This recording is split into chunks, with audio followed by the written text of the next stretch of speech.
All right, after years of planning and preparations, the historic 10-day Artemis II mission is over. 4 astronauts went on a record-breaking flyby of the moon, and the mission gave us unprecedented photos of the moon. It also taught us a lot about the Orion space capsule and its capabilities. But while this was incredible to watch, what was the purpose of all of this? What have scientists learned? For that, we turn to Dr. Jasper Halakis, a professor of physics and astronomy at the University of Iowa. Dr. Halakis, thank you so much for being here with us today. I want to start with the actual capsule itself. What did NASA learn about this, and did it live up to their expectations? Well, in short, what we learned is that what NASA has been working for so long to develop and prove worked great. From my perspective, this was just an absolutely flawless flight. So, it's been a long time coming, but I think it's really exciting that we were finally successful in achieving this milestone.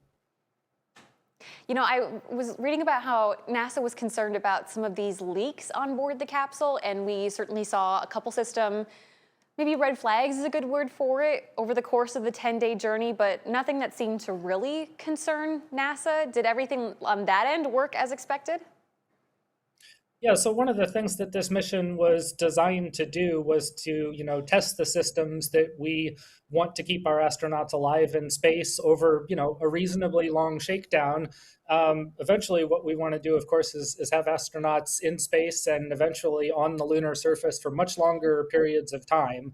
So what this mission did was it gave us a lot of data. There were some little niggling details, like you mentioned. There were some leaks and some issues with leaks during both fueling and in flight. But what this does is it gives us a lot of data for the engineers to look at and say, okay, here's where we had a little issue. Now we can go and fix that, and we can make this something that will work, not just for 10 days, but for weeks or months or maybe even years eventually. Okay, when we're speaking about things that had to work, I have to bring this up just because it was all over the internet. Their toilet not working for the full 10-day stretch. Do we know any updates about that? I don't know any of the engineering details of that, but what a classic and humorous problem to have, huh? Luckily, it was not something more critical. Seriously. Okay, so I read that the real value of this mission isn't actually in what the astronauts saw, but in studying the astronauts themselves and in the spacecraft that they were in. So what did we learn from the astronauts? Well, I think the astronauts did a tremendous job on this whole mission. I wish I could have sat and watched the live stream the whole time because it was absolutely fascinating when I did so. But I think what we learned is that our astronaut training is the right kind of program to prepare these people for carrying out the duties that they have in space, because I thought they did just an absolutely wonderful job. Both the technical side of things, but I also thought they were just great communicators and did a great job of doing outreach, and that's an important part of all of this. Obviously, this data is going to be studied for a long time going forward, but do we have any preliminary results, or do we know anything about what this mission taught us about how to better take care of astronauts in space, whether it's the sleeping quarters or the exercise or even the bathroom? Yeah, it definitely teaches us that we need to work on our toilet design, I guess. So that's an important thing, especially for long-term stay in space. I think it's too soon to say all of the lessons of this mission. We're going to be analyzing these data certainly over the coming months and probably for much longer time periods. And then hopefully we'll have more flights to get even more data from a more extended period of time. Well, let's talk about what the astronauts actually saw and what it's telling us now. They went to the far side of the moon, which we know very little about. Were there any new revelations or things they discovered that surprised people, either in mission control or on the Orion spacecraft?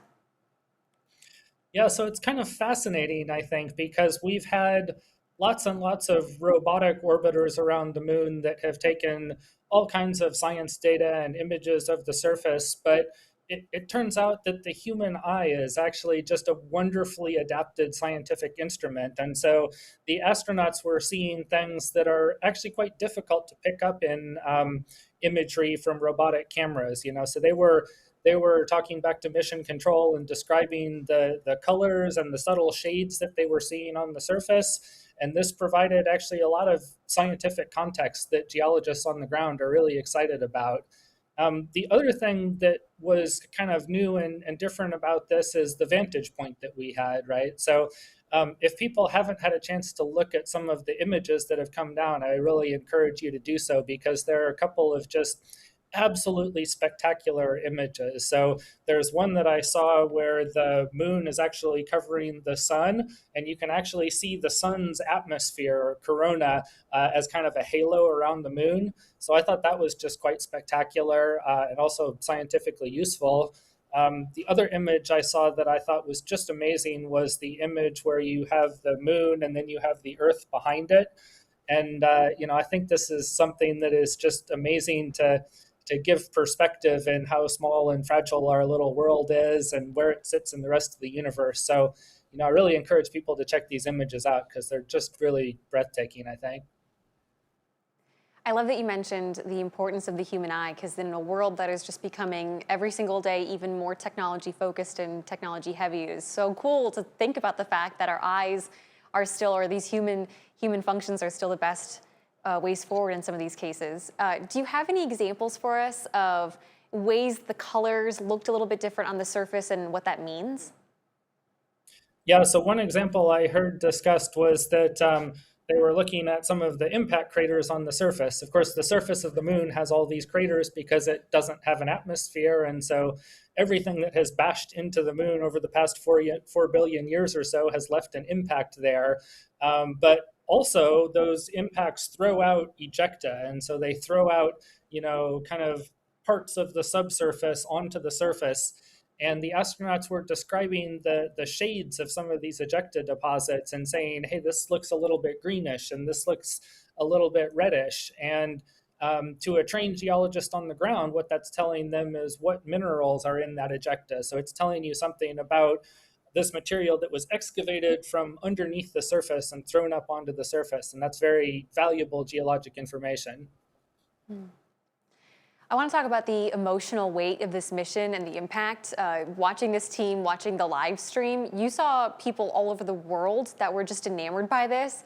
You had also some really iconic, poignant moments. You had Mission Control saying, "Copy Moonjoy." You had a crater being named after Commander Reed Wiseman's late wife, Carol. You really saw the world rally behind this team. Do you think that, to this degree, was expected? I think that NASA, in their wildest dreams, hoped that this would be a moment like this, but I think it probably exceeded most people's expectations. It certainly exceeded mine. I mean, I think this was really, both a media event that was carried off beautifully, but also kind of a moment that, the whole human race can kind of get behind this, exploration to a new part of the solar system that, we've gone slightly farther than we had ever gone before and saw this new view of things. And I think that it kind of puts, all of the problems that we're facing across the world in a slightly different perspective that might be healthy. So then wrapping up, I want to talk about what's next for the Artemis missions going forward, especially as we look forward to Artemis III and beyond. And when you factor in the reality that President Donald Trump's newly proposed budget calls for slashing NASA's science budget by a very significant amount, by nearly 50%. Of course, science budget is slightly different from the Artemis budget, but NASA is expected to take a hit. What does this mean for Artemis missions going forward?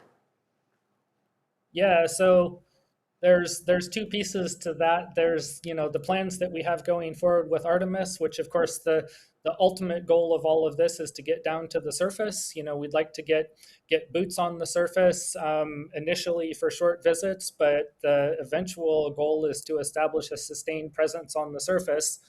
And this is an opportunity both for exploration, but also for science, because humans can do things on the surface with appropriate training in geology and other disciplines that are very hard to do robotically. So in my mind, it's a great opportunity for partnership between human exploration and science. And all the plans that I have seen respect that partnership. So it's important to achieve both of those objectives. Now, you mentioned President Trump's budget request, and that initial budget request is not so favorable to NASA and many other things, of course. But that budget request is just the opening stage in negotiation. So, there has long been a pretty bipartisan level of support for NASA and for space exploration. And I have every hope that our congressional representatives are gonna take that budget request as a first request, but hopefully modify it and hopefully boost the funding for both science and exploration so we can continue doing these amazing things. And do we know, or can you tell us, when does Artemis III hope to take off? Yeah, so I don't recall the exact date when that is supposed to happen. I believe the next mission, the desire of NASA and of Jared Isaacman, the new NASA administrator, is to move quickly. So I think the desire is to start doing more missions, with a much higher cadence than we have been doing recently. So historically, it's been a long time between lunar missions, but I think what NASA would like to do going forward is start to move those more and more frequently and kind of accelerate the pace of what we can accomplish. So I would not believe any date written on a piece of paper right now because I think the planning is still in process, but I think the desire of NASA and my hope is that the next mission is in a matter of a year or two rather than, another decade. Dr. Jasper, I cannot thank you enough for your time and your insight. We've had so many people talk to us about this story and following along on our live streams. And yeah, it's just a one-of-a-kind story. I'm so thankful you could be here to talk to us about this. Well, thanks so much for having me on here. I really enjoyed talking to you. And of course, I love talking about this stuff. So. Well, we'll have to reach back out when Artemis III happens. Dr. Jasper, thank you so much. And for you guys at home, if you want to share this story, we have our online version up at WQAD.com underneath the As Seen on TV tab.